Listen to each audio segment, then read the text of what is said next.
All right, so we take a small band about shoulder height.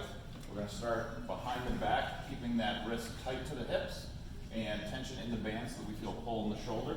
As this rotates around, we wanna end at the other hip. The entire time keeping tension in that shoulder, working through the range of motion. We're gonna do about 8 to 10 repetitions on each side. Next up, we go to a slightly thicker band.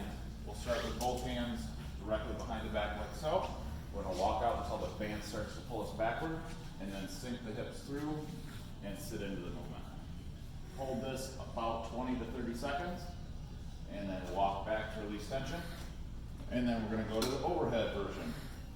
Again, hands are locked out. We're gonna walk forward until it pulls us back, and sit, hip sit.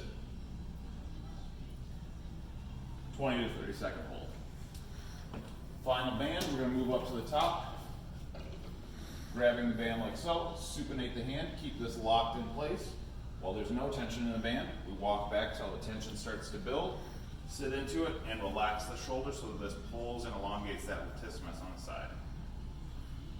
Again, 20 to 30 second hold. Then we're gonna take the small band, move it up to the top point. We grab the band like so, we feel that pull across the shoulder again, and then we just rotate through the shoulder. We want to avoid rotating the shoulder over the collarbone. You'll feel a crunch in there, not fun. Rotate this back and forth, 8 to 10 rotations to each direction. I'll tell you what I was going to do with this. Okay, so the box hip stretch, we're going to step right foot on the box, right hand is going to hold the dumbbell. We're going to step the left foot out until we're kind of, all of the weight is balanced on this left leg. Keeping the left leg straight, we're going to try to reach the dumbbell to the floor, and when we get to the point where we can't dip any lower, we go 1, 2, 3, stand back up. We do this 5 times on each side. How heavy? Anywhere from 20 to 50 pounds, depending on how much assistance you need to get down to that point. The heavier it is, obviously, the easier it's going to be to get there.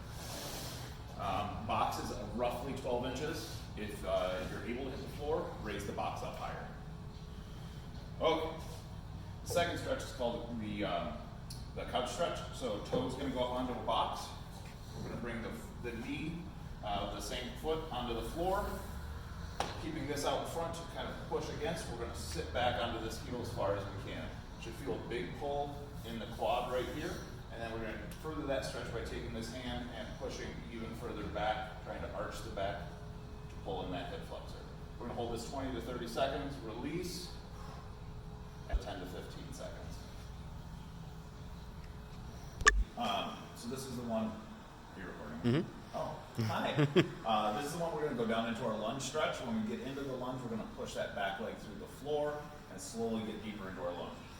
So we're going to drop into kind of an aggressive lunge here. We want this leg to be just past 90 degrees in front of us because we're going to slowly work that direction.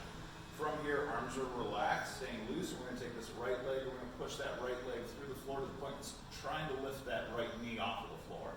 Hold that 3, maybe 5 seconds, and then relax completely and sit into it. Now we're going to push that right leg through the floor again. You can see my knees almost lifting off the floor. 3, 4, 5, relax and sit into it.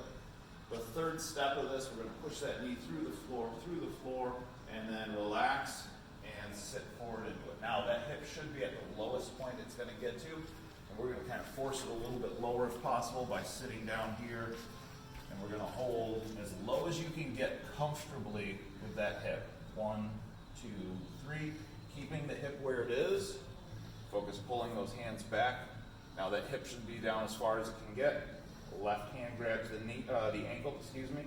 Left knee gets bowed out. We're going to hold 5, 4, 3, 2, 1. Now we take the right hip and angle towards the floor.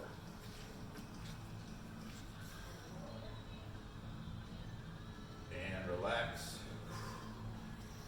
Sit back and we stretch the hamstring at the same time because we're right here.